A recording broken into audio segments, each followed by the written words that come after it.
नमस्कार दोस्तों, आप सब कैसे हैं? आई होप, मुझे आशा है कि आप सब अच्छे ही होंगे।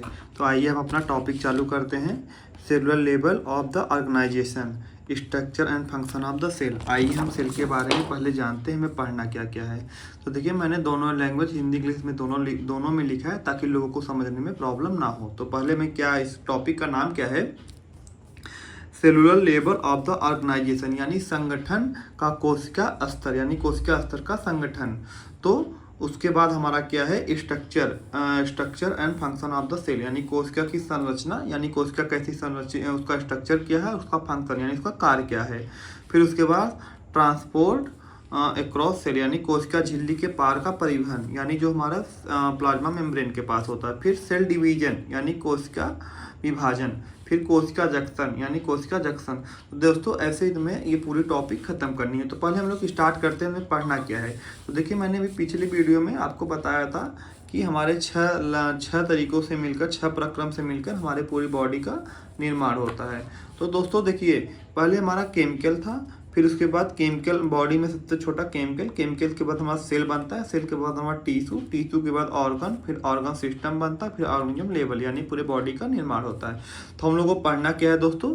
सेलुलर लेवल, यानी कोशिका स्तर। तो देखिए दोस्तों, यहाँ पे हमारा पूरा बॉडी का निर्माण हुआ है, पूरा बॉडी है। फिर उसमें हमारा ऑर्गन सिस्टम है, किडनी लीवर कहाँ पे वो है, फिर ऑर्गन्स हैं, फिर ऑर्गन्स होने के बाद हमारे टिश्यू हैं, टिश्यू के पास सेल हैं।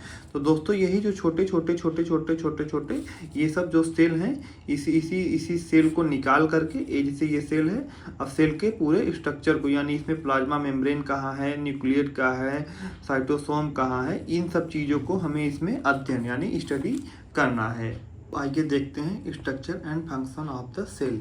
तो सेल में हमारा क्या है? Cell it is a structure, basis and function unit of a body, यानी हमारे शरीर का सबसे छोटा जो इकाई बोला जाता है उसी को हम लोग सेल कहते हैं। यानी हाँ, यह हमारे शरीर की संरचना, आधार एवं कार्यात्मक इकाई है।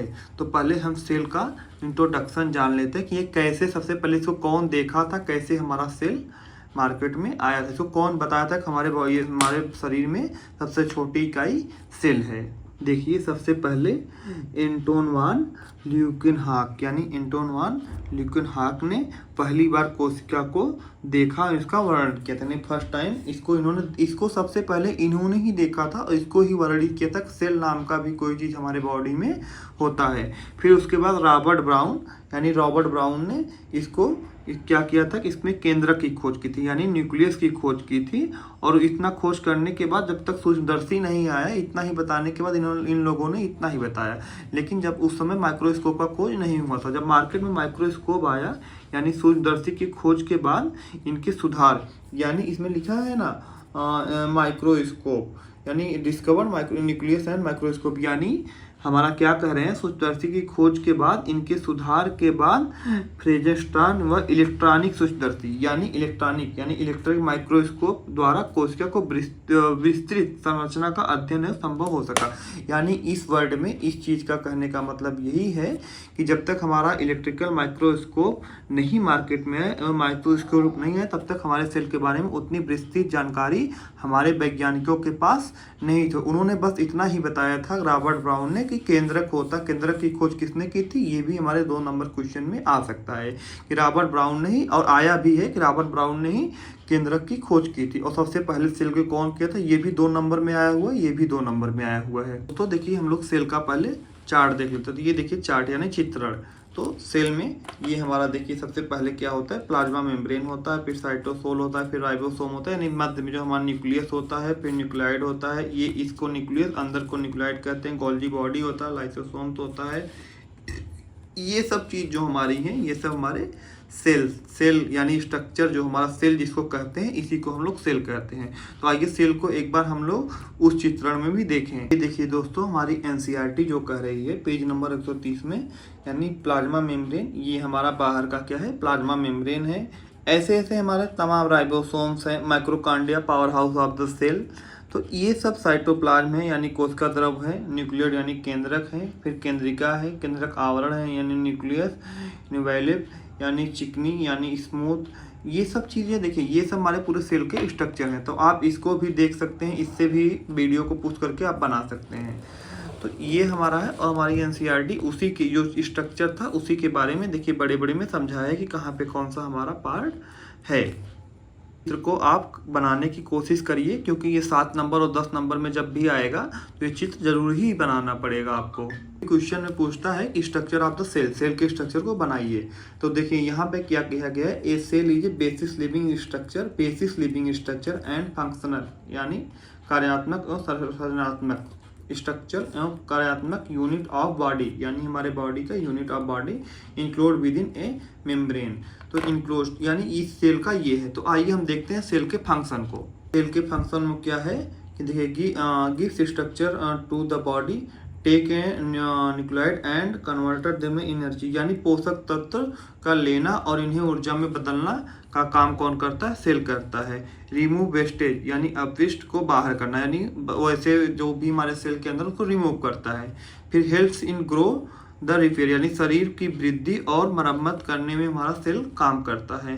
फिर नई कोशिकाएं बनाना प्रजनन द्वारा, नई कोशिकाओं का निर्माण कौन करता है, हमारा सेल ही करता है। सेल के स्ट्रक्चर, फंक्शन और इंट्रोडक्शन के बारे में जान लिया।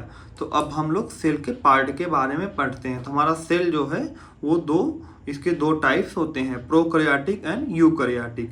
तो आइए पहले हम प्रोकैरियोटिक को देखते हैं। पहले आप प्रोकैरियोटिक सेल के चार्ट को देख लीजिए। ये देखिए फुली डेवलपमेंट नहीं है, इसमें ना हमारा मेम्ब्रेन, ना इसमें देखिए न्यूक्लियस कुछ भी नहीं है। तो पहले हम इसके इंट्रोडक्शन को समझते हैं। ये हमारा चार्ट है, वही चीज इसमें कहा गया है जो चार्ट में था कि prokaryotic cell is a most primitive and simple type of the cell found in living organism, यानी प्रोकैरियोटिक कोशिका जीवों की सबसे सरल एवं आदिम कोशिका होती है, यानी यह वो होती है।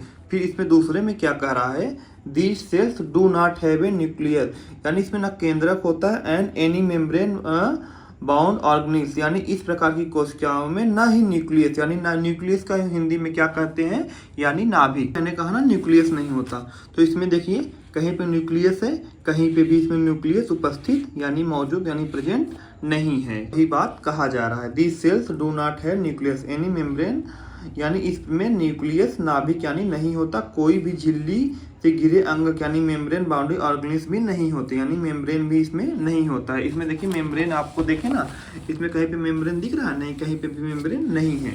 फिर उसके बाद क्या कह रहा है, the genetic material DNA is found in region called the nucleoid, यानी इसका आनुवांशिकता पदार्थ डीएनए न्यूक्लियोइड नामक क्षेत्र में पाया जाता है। तो ये वाला हमारा कंप्लीट हुआ। अब दूसरा वाला हम क्या चालू करते हैं, यूकैरियोटिक सेल यानी फुली डेवलपमेंट सेल। तो पहले इसके चार्ट को देखते हैं। देखिए हमारा यूकैरियोटिक सेल है, यानी फुली डेवलपमेंट है, इसमें सब चीजें मौजूद हैं, बारे में बताया गया है। दीज आर दो cell which are fully development, यानी यह यूकैरियोटिक कोशिका एक ऐसी कोशिका है जिसमें सही सुसंगठित केंद्रक यानी न्यूक्लियस होता है और झिल्ली से घिरे अंगक यानी ऑर्गेनिल्स भी होते हैं, यानी झिल्ली से यानी घिरे हुए होते हैं। ऐसी कोशिकाएं पौधों, जानवर एवं प्रोटिस्ट में पाई जाती हैं, यानी eukaryotic cell is a type of cell that has true nucleoid where DNA is septed surround, यानी इसमें कहा गया कि ये हमारा सेल जो होता है ये फुली डेवलपमेंट होता है कंपेरिजन डेट प्रोकैरियोटिक सेल के बारे में पढ़ लिया। अब उसको डिवाइडेड यानी 3 प्रकार में डिवाइड किया गया है। It is divided into the major part, plasma membrane, cytoplasm and nucleus. तो देखिए इतने पार्ट हैं, अब हम इन पार्टों को छोटे छोटे शब्दों में पढ़ेंगे। दोस्तों हमारी हेडिंग क्या है, प्लाज्मा मेम्ब्रेन। पहले हम प्लाज्मा मेम्ब्रेन के स्ट्रक्चर को देख लेते हैं। ये हमारा यह सेल है, इस सेल में देखिए हमारे ही प्लाज्मा मेम्ब्रेन है जो हमारे पूरे सेल को देखिए ध्यान से कवर कर रहा है, प्लाज्मा मेम्ब्रेन। और इसमें भी देखेंगे अगर आप तो इसमें भी देखिए प्लाज्मा मेम्ब्रेन, यानी ये हमारे पूरे सेल्स को जो पीला पीला लगा हुआ है ये हमारा प्लाज्मा मेम्ब्रेन है। ये एक बाउंड्री यानी एक गेट का आकार कर रहा है। तो आइए इसके इंट्रोडक्शन को देखते हैं कि हमने अभी अभी आपको बताया ना प्लाज्मा मेम्ब्रेन क्या है, तो उसी के बारे में बताया गया है। Plasma membrane is a outer converging of the cell, यानी ये आउटर में होता है। प्लाज्मा मेम्ब्रेन झिल्ली कोशिका की बाहरी परत होती है, मैंने बताया ना बाहर साइड में होता है। ये कार्य क्या करता है, देखिए चार्ट में भी मैंने बताया था।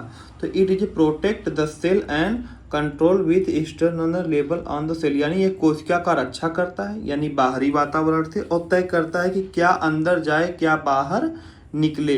यह कोशिका द्वार यानी गेट जैसा कार्य करता है। मैंने कहा ना कि गेट जैसा कार्य करता है। इट प्रोटेक्ट यानी प्रोटेक्ट करता है।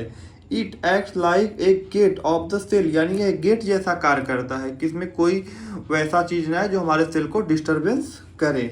और फिर तीसरे में क्या कहा जा रहा है दोस्तों, it is also called cell membrane, इसी को हम लोग सेल मेम्ब्रेन या कहते हैं। It is a semi permeable यानी अर्ध पारगम्य। It lets only central thing and pass, यानी इसमें क्या क्या कुछ चीज़ें जा सकती हैं, क्या कुछ चीज़ें आ सकती हैं, उन चीज़ों के ही अंदर आ सकती हैं और जा सकती है। इसके लिए भी एक क्राइटेरिया है, तो वही बता रहा है। अब दोस्तों इसके स्ट्रक्चर को हम आगे देखते हैं। तो स्ट्रक्चर में देखिए दोस्तों, इसका स्ट्रक्चर इस प्रकार है कि ये हमारा सेल है। ये सेल के चारों तरफ देखिए ना, यहाँ पे यहाँ पे यहाँ पे यहाँ पे ये सब जो चीज़, ये जो बाउंड्री यानी गेट का काम जो कर रही हैं, ये ही हमारा प्लाज्मा मेम्ब्रेन है। यानी यहाँ पे देखिए छोटा छोटा गैप है, तो यहाँ पे उन्हीं चीज़ों की एंट्री है जिनको हमारा ये ऑर्डर देता है। तो आइए हम स्टार्ट करते हैं। यहाँ पे क्या कर रहा है स्ट्रक्चर, द फ्लूइड मोसिस मॉडल, यानी ये क्वेश्चन में कभी कभी आता है कि हमारा फ्लूइड मोसिस मॉडल क्या है, यानी प्लाज्मा मेम्ब्रेन ही हमारा ये है। Of the plasma membrane was given, इसको किसने दिया था, बाय शेट्सिंगर एंड रियल निकोलसन, यानी इन्होंने ही इसी मॉडल का नाम दिया था। और हमारा बना कैसे होता है plasma membrane, it is made up of, यानी यह बना हुआ होता है विथ ए लिपिड, यानी हमारा लिपिड से बना होता है। Help from the soft layer, यानी यह झिल्ली की नरम परत से बनती है। दूसरा हमारा दोस्तों प्रोटीन, यानी हमारा यह प्रोटीन से भी मिलकर बना हुआ होता है। हेल्प इन ट्रांसपोर्ट, यानी प्रोटीन का काम क्या होता है, ट्रांसपोर्ट एंड कम्युनिकेशन, यानी प्रोटीन यह चीज़ों को अंदर बाहर लाने में मदद करता है। फिर हमारा दूसरा क्या है दोस्तों, कार्बोहाइड्रेट। कार्बोहाइड्रेट का काम क्या है, small amount help in the cell recognition, यानी कार्बोहाइड्रेट थोड़ी मात्रा में होता है। कितना मात्रा में, 2 से 10%, थोड़ी मात्रा में कोशिकाओं की पहचान करने में मदद करता है। फिर पांचवा हमारा क्या है दोस्तों, केमिकल कंपोजिशन, यानी इसका हमारा केमिकल कंपोजिशन ये कैसे कैसे मिलकर बना हुआ है। तो देखते हैं, it is made up of the bilayer in phospholipid, यानी फास्फो प्लस लिपिड, फास्फोलिपिड यानी फास्फेट प्लस लिपिड। ऊपर वाला हमारा क्या है, फास्फेट, नीचे वाला हमारा क्या है, लिपिड है। ये कितना होता है, 40 से 50% इसका भी रोल हमारा प्लाज्मा मेम्ब्रेन में होता है। तो ये देखिए, ये हमारा देखिए दोस्तों, इसका फंक्शन क्या है, मैंने अभी भी आपको फंक्शन बताया था कि it is A provide protection from the externally environment, यानी बाहरी वातावरण से हमारा प्लाज्मा मेम्ब्रेन हमको सेफ रखता है। It give safe to size of the cell, ये हो गया। It regulate from the flow material into out, यानी बाहरी जो भी हमारे मटेरियल्स हैं उनको ये अंदर नहीं आने देता, जाकि हमारा सेल हमारा डैमेज ना हो। ये एक बाउंड्री वॉल की तरह कार्य करता है दोस्तों। हमारा नेक्स्ट हेडिंग क्या है, साइटोप्लाज्म। तो पहले हम चार्ट के माध्यम से देखते हैं कि हमारा साइटोप्लाज्म क्या होता है। तो ये देखिए, हमारा टोटल ये क्या है, ये सेल है। सेल में ये साइटोप्लाज्म यानी कोशिका द्रव्य, यानी प्लाज्मा मेम्ब्रेन के अंदर चाहे हमारा सेंट्रियोल हो, राइबोसोम्स हो, लाइसोसोम्स हो, न्यूक्लियस हो, यानी जो भी चीज़ें हमारी इसके अंदर है वो सब हमारी क्या है, साइटोप्लाज्म यानी कोशिका द्रव्य। इसके अंदर जो भी चीज़ें पाई जाती हैं तो उसी को हम लोग कहते हैं साइटोप्लाज्म। आइए हम इंट्रोडक्शन से समझते हैं। तो देखिए, साइटोप्लाज्म में हम क्या बता रहा है, it is a total area between the plasma membrane to the nucleus, यानी टोटल एरिया, संपूर्ण एरिया हमारा जो भी प्लाज्मा मेम्ब्रेन के अंतर्गत आता है वो हमारा क्या है, साइटोप्लाज्म है। फिर उसके बाद नेक्स्ट हेडिंग हमारा क्या कह रहा है, cytoplasm is jelly like substance, यानी इसके नाम से समझिए कोशिका द्रव्य, द्रव्य मतलब जेली। तो cytoplasm is jelly like substance, यानी यह एक जेल जैसा पदार्थ होता है। Present inside the cell, यानी साइटोप्लाज्म एक जेल जैसा पदार्थ है जो कोशिका यानी सेल के अंदर भरा होता है। फिर तीसरा हमारा क्या कह रहा है दोस्तों, it feel the space between the cell membrane and the nucleus, यानी ये कोशिका झिल्ली यानी सेल मेम्ब्रेन और नाभिक न्यूक्लियस के बीच की जो जगह भरता है उसी को हम लोग साइटोप्लाज्म कहते हैं। यानी ये देखिए कोशिका झिल्ली यानी ये देखिए प्लाज्मा मेम्ब्रेन और इसके बीच में ये सब जो भी चीज़ें हमारी हैं वो सब हमारी क्या है, साइटोप्लाज्म है। वही बात इसमें कह रहा है, it fill space between the cell membrane, cell membrane मतलब कोशिका झिल्ली एंड न्यूक्लियस के बीच में जो भी हमारा पदार्थ आता है।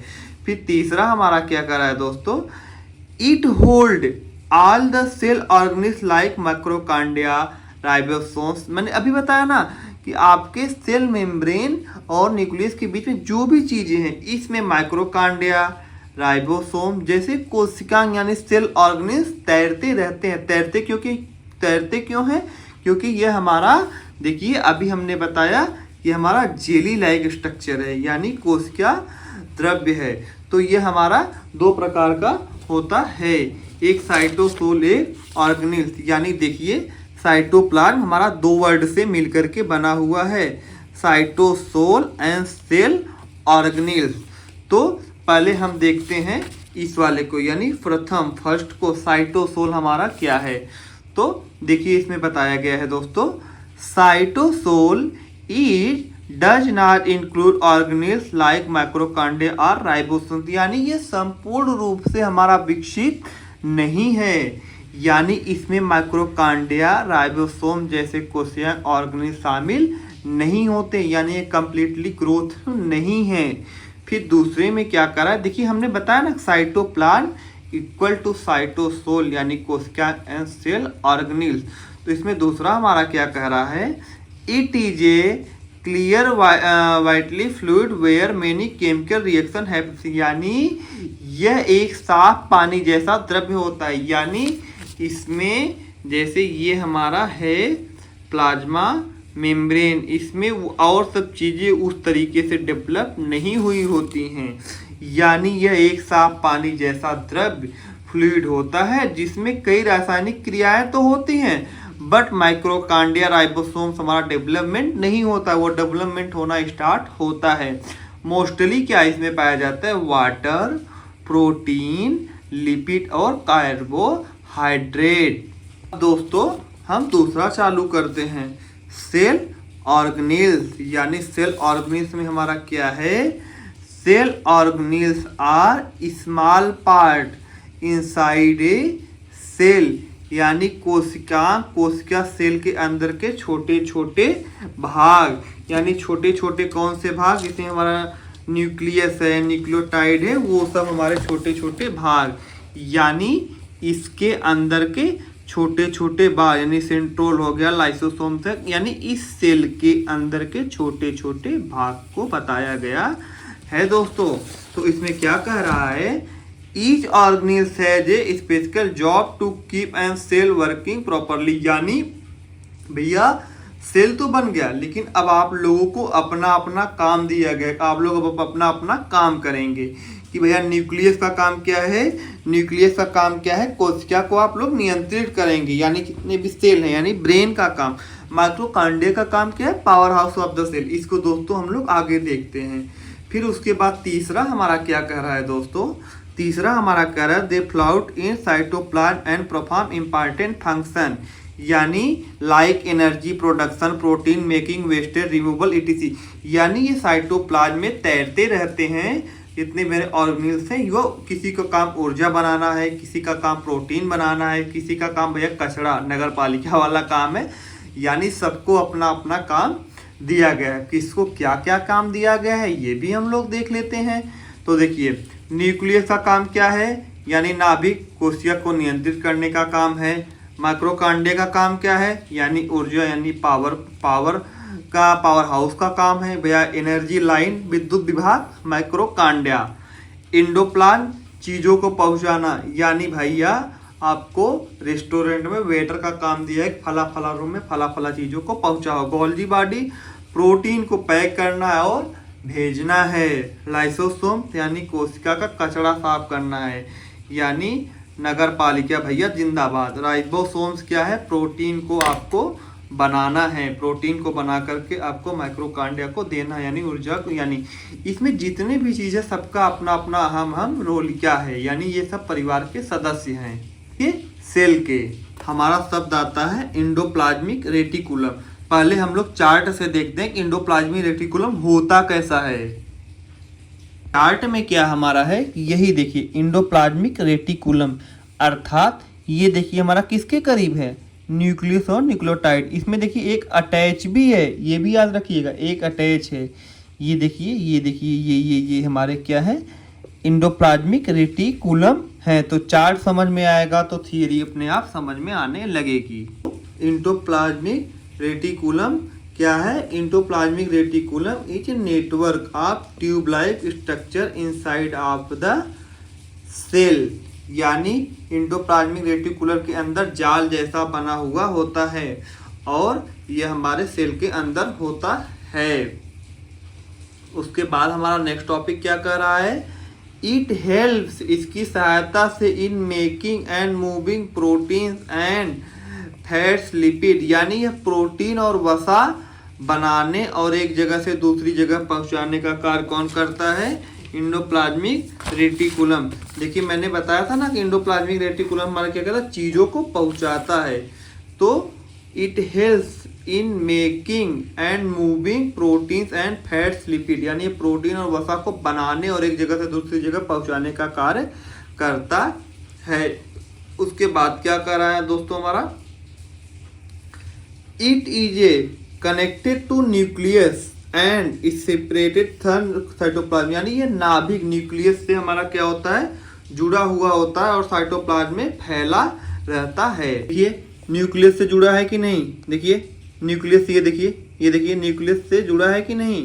तो वही बात इसमें कहा जा रहा है दोस्तों, यह हमारा नाभिक यानी न्यूक्लियस से जुड़ा हुआ था और साइटोप्लाज्म में फैला हुआ होता है।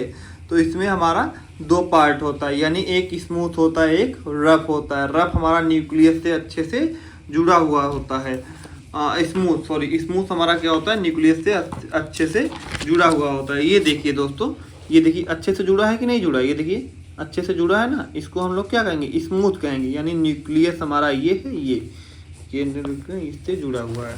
तो वही बात इसमें कहा जा रहा है दोस्तों कि रफ यानी रफ है, rough and on help and making protein. इस पर राइबोसोम्स होते हैं जो प्रोटीन बनाने में कार्य करते हैं। यानी ये उतना रफ होता है। स्मूथ में क्या होता है, इस प्रकार का इसमें राइबोसोम्स नहीं होते हैं। यह वसा बनाने और जहरीले पदार्थों यानी टॉक्सिक पदार्थों को हटाने का कार्य करता है। यानी भैया ले जाना ले आने का काम क्या एंडोप्लाज्मिक रेटिकुलम का कार्य है। फिर इसका फंक्शन क्या है दोस्तों, इसके फंक्शन के बारे में हम लोग जानते हैं। फंक्शन इसका क्या है, act as structural framework on the cytoplasm, help synthesis phospholipid. यानी ये सिंथेसिस किसका करता है, फास्फोलिपिड का, कोलेस्ट्रॉल का एंड ट्राइग्लिसराइड का। ये हमारा फंक्शन यानी कार्य करता है। इसमें दो होता है, रफ होता है और स्मूथ होता है दोस्तों। तो नेक्स्ट टॉपिक हमारा क्या है, राइबोसोम्स। यानी राइबोसोम्स क्या है, देखिए यहाँ पे हम बता रहे हैं राइबोसोम्स हमारा क्या है, ये हमारा प्रोटीन बनाने का काम करता है। इसी को हम लोग राइबोसोम्स कहते हैं। आइए हम लोग स्ट्रक्चर से समझते हैं। तो स्ट्रक्चर में ये देखिए हमारा सेल है, सेल में ये जो छोटे छोटे बने हुए हैं इसी को हम लोग राइबोसोम्स कहते हैं। यहाँ पर और में देखेंगे आप तो ये देखिए इस स्ट्रक्चर में यहाँ पे जो छोटे छोटे हमारे बने हुए हैं, यहाँ पे देखिए ये जो जितने भी छोटे छोटे वो हैं इसी को हम लोग राइबोसोम्स कहते हैं। तो दोस्तों पहले हम इसके इंट्रोडक्शन को देखते हैं। तो इंट्रोडक्शन में हमारा क्या बता रहा है, ribosomes are tiny structure found in our cells. यानी राइबोसोम्स हमारा क्या है, ये कोशिका के अंदर पाई जाने वाली बहुत छोटी संरचना होती है। फिर उसके बाद क्या कर रहा है, they are called protein factories. यानी मैंने बताया ना कि यहाँ पे प्रोटीन बनाने का काम करता है, तो वही यहाँ पे बताया जा रहा है, they are called protein factories of cells because they make protein. यानी इन्हें प्रोटीन की फैक्ट्री भी कहा जाता है। फिर तीसरा हमारा क्या है, which are very important for the body. क्योंकि यह प्रोटीन क्योंकि ये प्रोटीन बनाने का कार्य करता है जो हमारे बॉडी के लिए बहुत ही इंपॉर्टेंट होता है सेल में। और यह 2 टाइप्स के होते हैं। सब यूनिट एक 40 होता है और एक यस होता है। यानी ये हमारा राइबोसोम्स है, इसमें 40 होगा, इसमें ऐसे होगा, लेकिन टोटल हमारा क्या होगा 80 होगा। 80 राइबोसोम्स जो हमारा होता है ये यूकैरियोटिक राइबोसोम्स यानी 80 राइबोसोम्स यूकैरियोटिक कोशिकाओं के कोशिका द्रव्य में पाए जाते हैं। राइबोसोम्स की 2 इकाइयाँ होती हैं दोस्तों, एक 40 होता है और एक 60 होता है। यह हमारा एंडोप्लाज्मिक रेटिकुलम में पाया जाता है। नेक्स्ट टॉपिक हमारा आता है माइक्रोकांडिया। तो माइक्रोकांडिया को पहले हम सिंपली समझ लेते हैं। माइक्रोकांडिया क्या करता है, वह ऊर्जा देता है, यानी power house of the cell is known as the माइक्रोकांडिया। तो ये हमारा सेल है, ये पार्ट जो है यानी power house of the cell, इसी को हम लोग माइक्रोकांडिया कहते हैं। और बड़े वाले में अगर हम आते हैं तो यहाँ पे देखिए यहाँ पर है, यानी इसको जो हम लोग कह देंगे यानी सूत्रकणिका यानी माइक्रोकांडिया। देखिए यही हमारा माइक्रोकांडिया, इसमें मैट्रिक्स है, आउटर मेम्ब्रेन है, इनर मेम्ब्रेन है, यही हमारा मेन माइक्रोकांडिया का स्ट्रक्चर है। दोस्तों हम लोग इसका इंट्रोडक्शन देखते हैं। इसके इंट्रोडक्शन में यही बताया गया है, it is called the power house of the cell because it make energy from food. यानी मैंने बताया ना कि ऊर्जा देता है और पावर हाउस का काम करता है, वही चीज़ इसमें बताया गया है। इसे कोशिका का पावर हाउस यानी power house of the cell कहा जाता है, क्योंकि यह भोजन से ऊर्जा बनाने का कार्य कौन करता है, माइक्रोकांडिया करता है, यानी सूत्रकणिका करती है हिंदी में बोले तो। फिर इसके आगे हमारा क्या आ रहा है दोस्तों, माइक्रोकांडिया तुरंत माइक्रोकांडिया small part of the cell that given energy the cell. वही चीज इसमें बता रहा है कि माइक्रोकांडिया हमारा कोशिका का एक छोटा भाग होता है जो कोशिका को ऊर्जा यानी एनर्जी देने का कार्य करता है। देखिए दोस्तों ये इसका चित्र है और मैंने अभी बताया था। इस चार्ट को आप देखिए या इस चार्ट को आप देखिए, सेम ही है। इसमें बाहर हमारा क्या होता है, आउटर मेम्ब्रेन होता है, अंदर को इनर मेम्ब्रेन कहते हैं, इसको हम मैट्रिक्स कहते हैं, इनर मेम्ब्रेन स्पेस कहते हैं दोस्तों। इसमें यही बात है, द एनर्जी इज फ्रॉम में मॉलिक्यूल्स कॉल्ड एट एटीपी, यानी एनर्जी हमारा जो होता है वह एटीपी में होता है। यह ऊर्जा एटीपी नामक अणु के रूप में मिलती है, यानी माइक्रोकांडिया की जो भी हमारी ऊर्जा मिलती है वो किस फॉर्म में मिलती है, वो एटीपी फॉर्म में मिलती है। दोस्तों हम लोग आते हैं गोल्जी ऑपरेटर्स, यानी गोल्जी ऑपरेटर्स का क्या काम है, प्रोटीन को पैक करता है और भोजन को भेजता है। किसके पास भेजेगा, माइक्रोकांडिया के पास। तो वही बात है, गोल्जी ऑपरेटर्स प्रोटीन को पैक करता है और भेजता है। दोस्तों हमारा यही गोल्जी ऑपरेटर्स है। ये देखिए हमारा गोल्जी ऑपरेटर्स का चार्ट है। अगर इसमें देखेंगे तो हमारा गोल्जी ऑपरेटर्स ये है, सेल में ये देखिए यहाँ पर है, और इसमें अगर नीचे वाले बड़े वाले सेल में आप देखेंगे दोस्तों गोल्जी ऑपरेटर्स, तो यानी यहाँ पर है, ये देखिए यही गोल्जी ऑपरेटर्स है। दोस्तों इंट्रोडक्शन में यही बता रहा है, Golgi operators is part of the cell, यानी हमारा सेल का पार्ट है। That modification store transfer protein, यानी प्रोटीन को यह ट्रांसफर करता है और पैक करता है एंड अदर मटेरियल। फिर दूसरे वाले में क्या कर रहा है दोस्तों, गोल्जी ऑपरेटर्स कोशिका का वह भाग है जो प्रोटीन और अन्य पदार्थों को सुधारता और संग्रहण करता है, यानी उसको पैक करता है और भेजता है।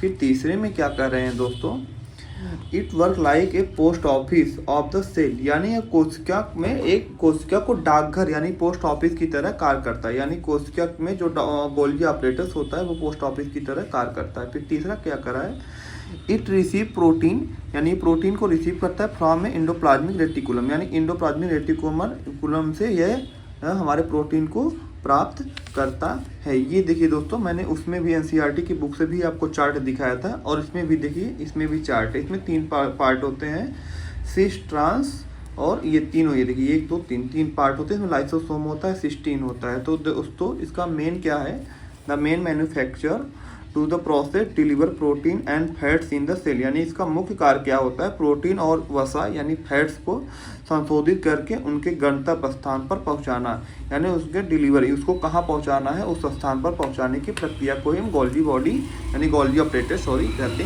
हैं। ये देखिए लाइसोसोम्स, जो मैंने यहाँ पे बताया था, ये लाइसोसोम्स यानी कोशिका का कचरा साफ करता है। तो ये देखिए इसमें हमारा लाइसोसोम्स कहाँ पर है, लाइसोसोम्स हमारा ये देखिए यहाँ पे जो छोटा छोटा काम है यही हमारा लाइसोसोम्स है, यानी लैन का है। और इसमें भी अगर देखेंगे ऊपर वाले चार्ट में अगर आप देखेंगे तो लाइसोसोम्स हमारा यहाँ पर है, ये देख रहे हैं ना, ये लाइसोसोम्स यही है। यानी नगर पालिका का काम कौन करेगा, लाइसोसोम्स, यानी कचरा को साफ करेगा। और टॉक्सिक पदार्थ को हटाएगा। तो वही चीज़ इसमें कहा गया है कि lysosomes is a small round organelles found in the animal cell, यानी लाइसोसोम एक छोटा गोला ऑर्गेनेल होता है जो जानवर और कोशिकाओं में पाया जाता है।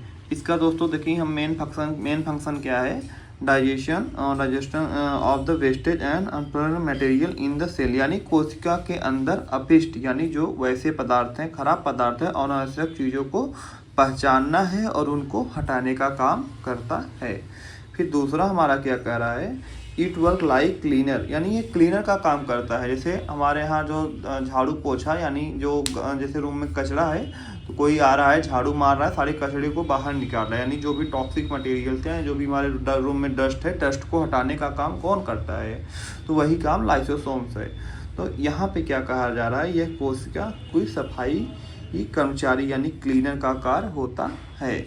फिर दोस्तों तीसरा हमारा क्या कह रहा है, it contain enzyme the break down wastage material old cell parts and harmful thing like bacteria. देखिए ना, हार्मफुल यानी नुकसानदायक, इसके अंदर ऐसे एंजाइम्स होते हैं जो बेकार चीज़ों यानी पुराने सेल के हिस्से को हानिकारक बैक्टीरिया को तोड़ देते हैं और तोड़ने के बाद उसको हटा देते हैं। भैया आप अब यहाँ पे नुकसान कर रहे हैं। जैसे हम अपने रूम में कोई चीज़ रख रहे हैं, कई दिन हो गए तो सड़ने लगता है, सड़न होने के बाद उसमें क्या बैक्टीरिया ग्रोथ हो जाते हैं ना, तो ऐसे हार्मफुल चीज़ों को वो हटा देते हैं। फिर चौथा हमारा क्या कर रहा है दोस्तों, that why also called suicide bag of cell because it can ever destroys on the cell, यानी इसलिए इसे कोशिका की आत्महत्या शैली, यानी इसमें क्या होता है आत्महत्या शैली मतलब भैया आओ बैक्टीरिया लोग खुद ही मर जाओ, या तो हम आपको मार देंगे या खुद ही मर जाओ, यानी सुसाइड बैग भी कहा जाता है। ये देखिए हमारा इसका यह चार्ट है दोस्तों। नेक्स्ट हमारा है सेंट्रोसोम यानी तारक का है। तो इसका काम क्या काम होता है, यह सेल डिवीजन का कार्य करता है। कंट्रोल तारक का ये देखिए बंडल की तरह हमारा बना हुआ है कि नहीं बना हुआ है, ध्यान से देखिए, यहाँ पे देखिए इसमें क्या बता रहा है कि cell is small part found near a nucleus in animal cell, यानी ये स्मॉल पार्ट होता है न्यूक्लियस के समीप, यानी it plays a big role during cell division, यानी ये कोशिका विभाजन यानी सेल डिवीजन के समय महत्वपूर्ण भूमिका निभाता है। फिर उसके बाद हमारा क्या कर रहा है दोस्तों, each centrosome has two centriole arrange as right and each other, यानी सेंट्रोसोम दो सेंट्रोल्स से मिलकर के बना होता है जो एक दूसरे के समकोण पर होते हैं। तो दोस्तों ये समझिए कि इसका फंक्शन जब समझेंगे तो आप समझ जाएंगे। तो फंक्शन में क्या कर रहा है, हेल्प इन सेल डिवीजन, यानी इसी की हेल्प से हमारा सेल का विभाजन होता है। फिर इसमें दूसरा क्या कर रहा है, स्पिंडल तंतु, यानी स्पिंडल तंतु फाइबर्स का निर्माण करते हैं। तीसरा काम क्या होता है दोस्तों इसका, maintain the shape of the safe, यानी ये कोशिका के आकार को बनाए रखने का काम करता है, यानी एक स्पिंडल फाइबर की तरह जो होता है यही हमारा सेंट्रोसोम होता है, एक छोटा छोटा जो फाइबर को एक इकट्ठित किए रहता है दोस्तों। ये हमारा क्या है, पेरोक्सिसोम। दोस्तों पहले इसको हम चार्ट में समझते हैं। तो देखिए पेरोक्सिसोम क्या है हमारा, ये देखिए जो छोटा छोटा है ना, इसमें देखिए ये देखिए जो छोटा छोटा है इसी को हम पेरोक्सिसोम कहते हैं। इसमें भी देखिए हमारे सेल्स में जो छोटे छोटे हैं ना, इसी को हम लोग पेरोक्सिसोम कहते हैं। के इंट्रोडक्शन में क्या कर रहा है, peroxisome is small membrane is bound organism found in most eukaryotic cells, यानी पेरोक्सिसोम एक छोटा झिल्ली से घिरा हुआ कोशिकांग ऑर्गेनिज्म होता है जो यूकैरियोटिक सेल में पाया जाता है, यानी यह कहाँ पाया जाता है, प्रो नहीं यूकैरियोटिक सेल में पाया जाता है। फिर इसके बाद हमारा दोस्तों क्या कर रहे हैं, इट कंटेन स्पेसिफिक एंजाइम्स, उसके बाद है specific enzymes that help in breaking down fatty and detoxing harmful, ये देखिए ना हार्मफुल यानी नुकसानदायक सब्सटेंस लाइक हाइड्रोजन पेरोक्साइड, यानी यह फैटी एसिड क्या करता है, यह फैटी एसिड को तोड़ने और हानिकारक रसायनों, यानी देखिए हार्मफुल डिटॉक्स यानी हानिकारक रसायनों जैसे हाइड्रोजन पेरोक्साइड को साफ करने का काम हमारा पेरोक्सिसोम करता है। तो उसमें क्या है, peroxisome also help enzyme production and maintaining cell health, यानी ये हमारे सेल के हेल्थ को मेंटेन करता है और जो हार्मफुल चीज़ें होती हैं उनको तोड़कर बाहर कर देता है। तो ये देखिए ये हमारा इसका चार्ट है। इसमें मेन फंक्शन ये बता रहा है दोस्तों, मेन फंक्शन इज पेरोक्सिसोम डिटॉक्सिनेज, यानी ये विषैले पदार्थ को हटाता है, पहला चीज़ करता है, जैसे हमारा ये नाम दिया गया, जैसे खतरनाक रसायनों को हटाता है हमारे सेल से। फिर ये कास्टेबल नामक एंजाइम का उपयोग करते हैं, ये सेल को नुकसान से बचाते हैं। इसमें हाइड्रोजन पेरोक्साइड को पानी से गर्म करने में पानी और ऑक्सीजन में बदलता है। यानी ये हमारे हार्मफुल जितने भी एंजाइम्स या वो सब होते हैं उनको हटाता है और तोड़कर ख़त्म कर देता है। तो अब हमारा आता है न्यूक्लियस यानी ब्रेन ऑफ द सेल। जैसे ह्यूमन बॉडी में ब्रेन यानी ब्रेन जो सेल का ब्रेन होता है उसी को हम लोग न्यूक्लियस कहते हैं। तो चार्ट में देखिए यही हमारा न्यूक्लियस है, यानी देखिए ये जो गोल वाला है यही हमारे पूरे सेल का ब्रेन है। सबसे मेन पार्ट क्या है, यही है दोस्तों। ये चीज़ बताया गया है कि nucleus is control centre of the cell and contents of the DNA. यानी न्यूक्लियस हमारा क्या होता है, सेल को नियंत्रित करता है। जैसे हमारे बॉडी में हमारा ब्रेन हमारे पूरे शरीर को नियंत्रित करता है, वैसे हमारा न्यूक्लियस ही पूरे सेल को कंट्रोल करता है। इसमें डीएनए होता है दोस्तों।